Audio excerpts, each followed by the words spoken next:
Good morning, everyone. There are so many misconceptions out there about God and man. I was carrying on a conversation online a little bit with someone who was complaining that how can we have a loving God when all this is going on? Didn't He create us all? Well, technically, He didn't create us.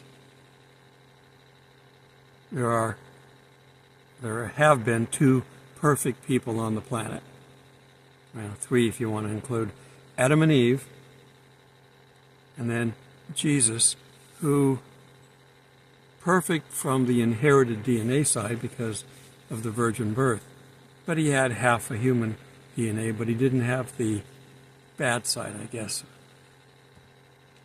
Not that she's perfect, but that's kind of why the church considers her to be perfect, one church in particular. But in any case, we are not in the image that God created us. Adam was. And when they sinned, when they went against God and unplugged God from them, they were no longer God's creation. And we've watched through history that's recorded in our Bible the attempt of God to reconnect everybody. Time after time He's tried. Different things He's tried. He's taken them and He's created a group of people. He chose Abraham or Abram, and then the father of many, Abraham. He chose them to be an example to the world. They weren't perfect, but He gave them a chance to be perfect by creating the law for them.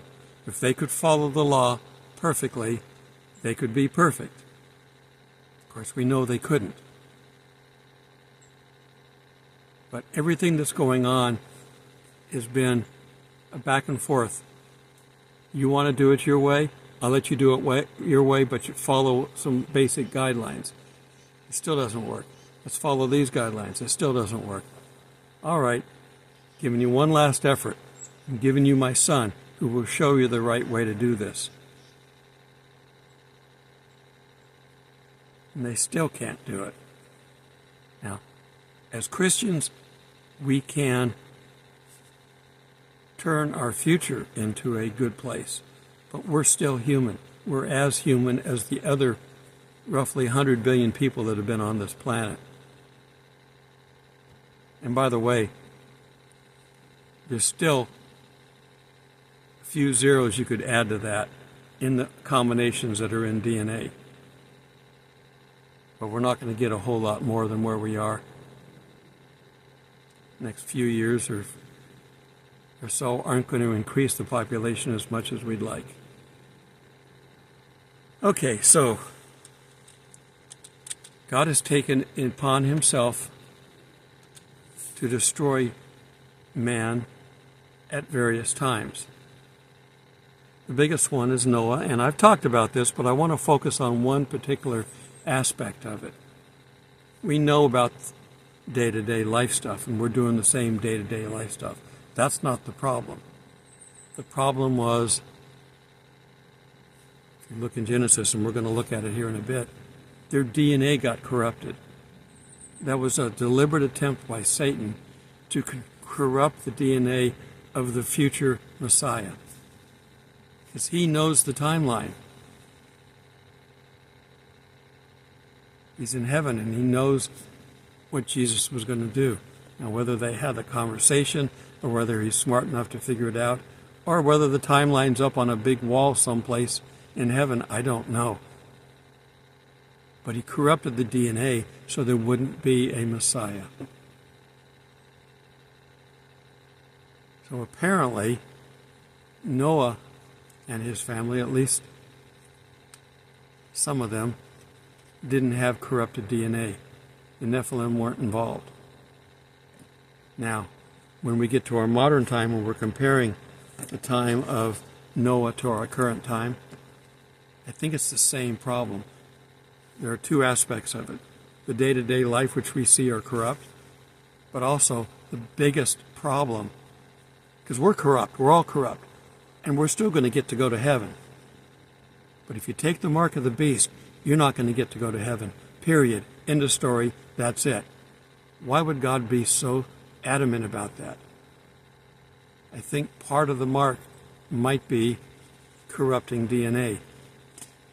I think that's what the big C might have been a test for. To see if they could get everybody to take a vaccine. We know how to, in our modern scientific administration, how to modify DNA. Now, do we know how to do it completely? No. Can we build DNA strains? No. Can we create life in a test tube without starting with life? No. Only God can do that, but we know how to change it. And Satan knows exactly how he wants to change it. Whatever he does will block God from ever having a connection. And I think that is the reason that the people that get the mark, and it may not be the mark itself, it's not going to be, the tattoo may not destroy your DNA, but there may be an implant. There, we got AI, there might be something that would get in there and they could get your DNA to change. I think that's a good possibility of what's going to happen to those people. That will corrupt you, and you will have the same fate as those of Noah, not getting to go on the ark because your DNA was corrupted. Okay. So we know the story that the angels came down to earth and took earth women as wives and corrupted their DNA. I have no idea how and why they would do that other than Satan's wish to corrupt DNA. So let's take a look at some scriptures here. I've already covered all this stuff that I just said. So turn with me to Genesis 6:1. And it came to pass when men began to multiply on the face of the earth, and daughters were born unto them, that the sons of God saw the daughters of men, that they were fair. I think I have a kitty cat trying to climb up that window. He is getting so inquisitive with these things, I'm afraid he's going to rip one of these apart and try to get out. Today, just as an experiment, I'm going off on tangents again.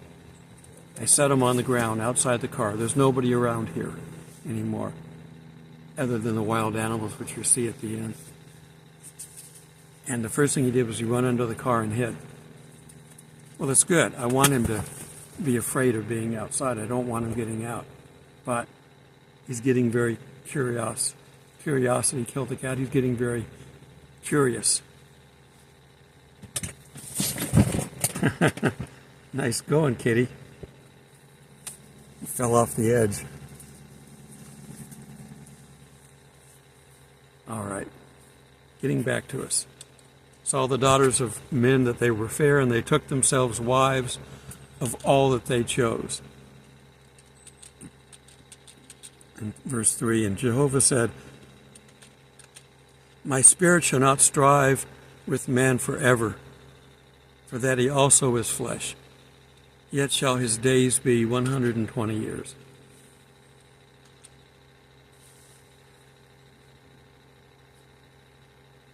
He's changing the times from people living to be 1,000 to 120. Realizing that, of course, we don't need 1,000 years to learn about God. We can make our decision in less than 120 years that God is real, He's out there, He loves me, and I choose God. We don't need 1,000 years for that. Now, the Nephilim, as they were called, the Nephilim were in the earth in those days, and also after that, when the sons of God came into the daughters of men, and they bare children to them. They were the mighty men of old, the men of renown. David and Goliath. Goliath may have been a Nephilim. They were certainly large. He was anyway.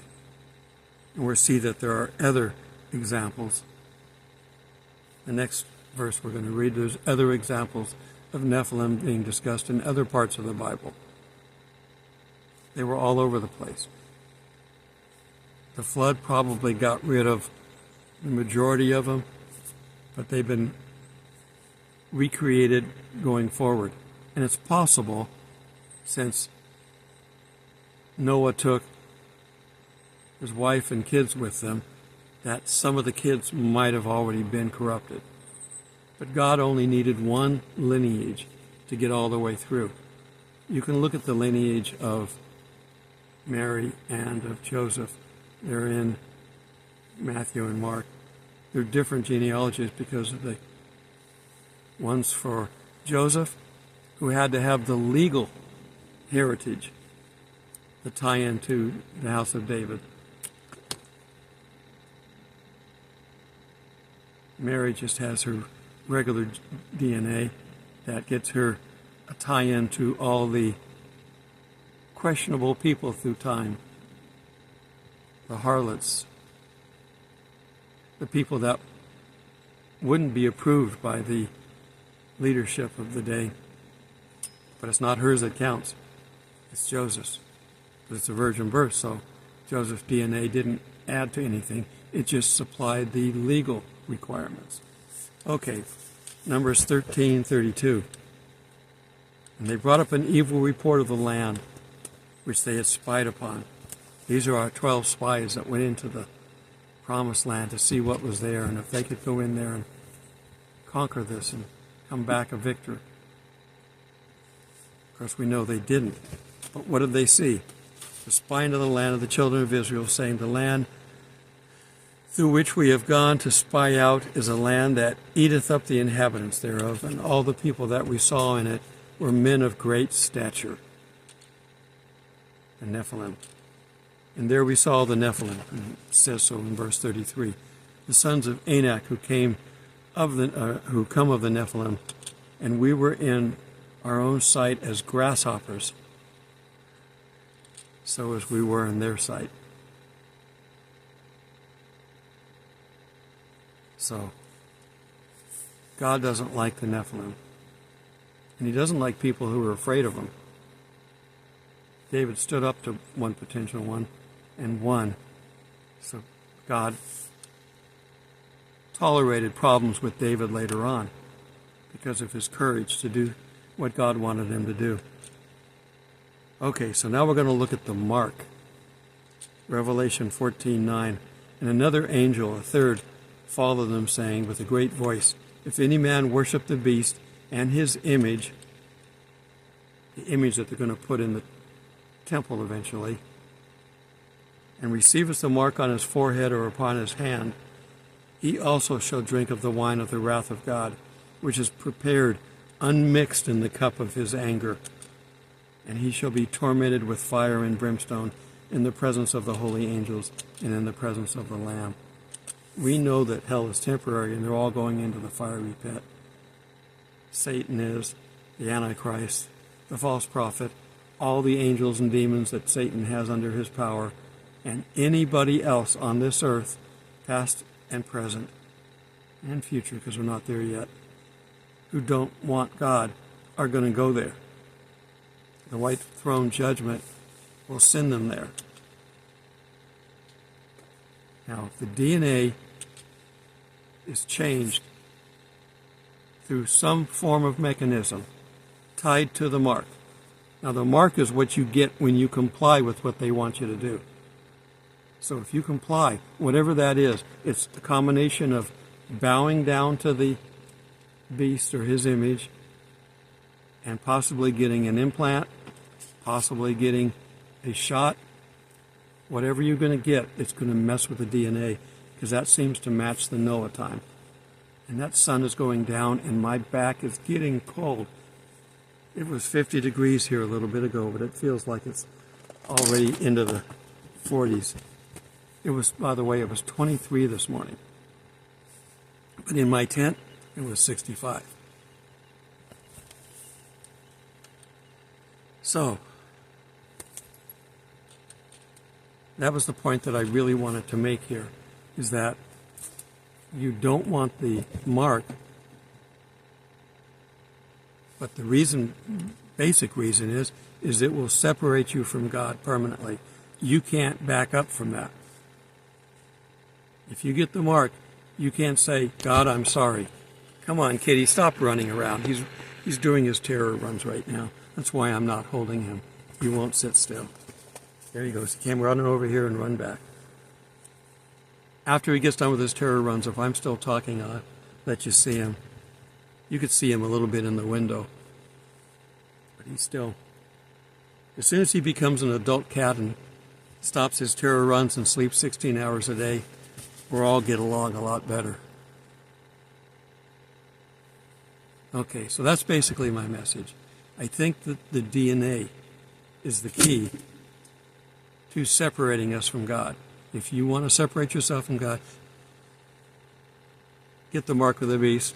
Now, we're not going to be here as Christians, but for the rest of the world, get the mark of the beast and you'll never have to deal with God again. You can go with Satan wherever he goes. And again, I think that the big C was a test to see if they could do it.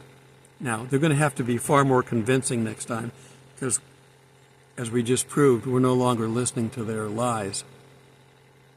But they may come up with something. Remember, the big C started under the big T. And that was the only reason I got the vaccine, is the big T was standing next to the big F. I'm not mentioning names because I don't want to get in trouble. But he was standing next to the big F, and the big F was giving us a rundown of what the big C was going to do. And Trump was shaking his head, nodding, and he says, I'll make sure we have a vaccine for this in time. So that's the only reason I got it. If he hadn't have backed it, I wouldn't have got it. Because I don't trust these people. Now, did the vaccine work? Maybe, maybe not. Supposedly more people that got the vaccine died of various illnesses than the normal population. But I don't know if I believe those numbers either. It's hard to know what to believe out of the last 4 years. Ah, baby kitty. Okay, he's being feisty, but I'm going to get him up here. Say hi. Okay, you can go back over there. We're not going to be here. But the technology is here now, so I don't think it'll take a long time. I have a suspicion who the Antichrist might be. I'm not going to say. The human that is to be the Antichrist is not the Antichrist.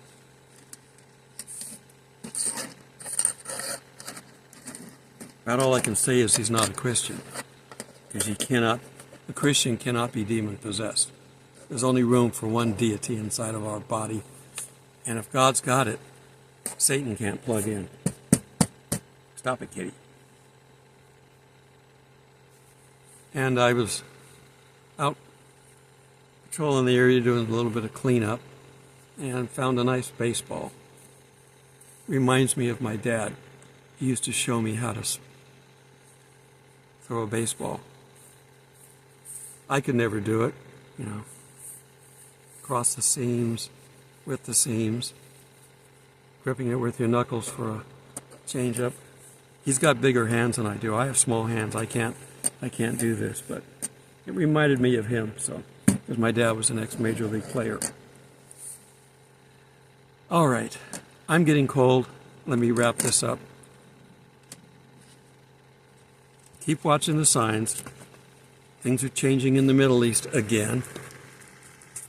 The original fight was between the Sunnis and the Shiites, two different factions of the Muslim religion. They hate each other. They're almost they're not as bad as the two Jewish sects, the Pharisees and the Sadducees, but they are, stop hiccups, stop.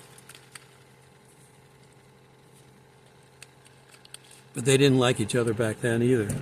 And now, when they were smart enough, and Satan was smart enough, so that Iran got all the Muslims together to join together and hate Israel and the United States, they stopped fighting amongst themselves. If you can redirect the anger to a third party, which they did very well, there was no fighting between them. But now that that's obviously over, Hamas is destroyed, Hezbollah is all but destroyed. There's still a little bit left, but all their leadership's gone.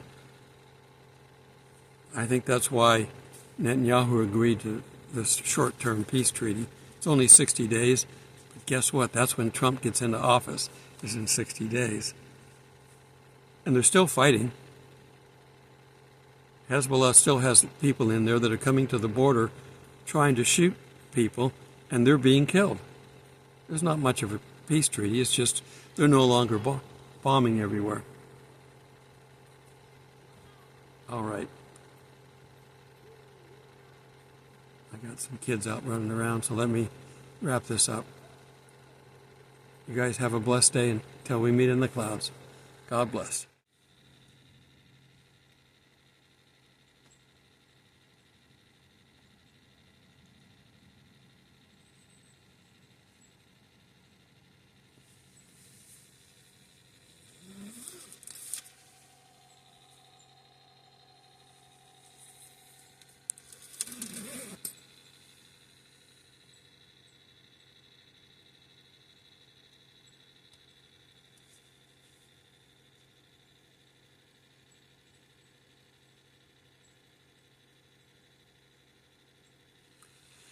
Now that they're gone, I can talk. I didn't want to spook them.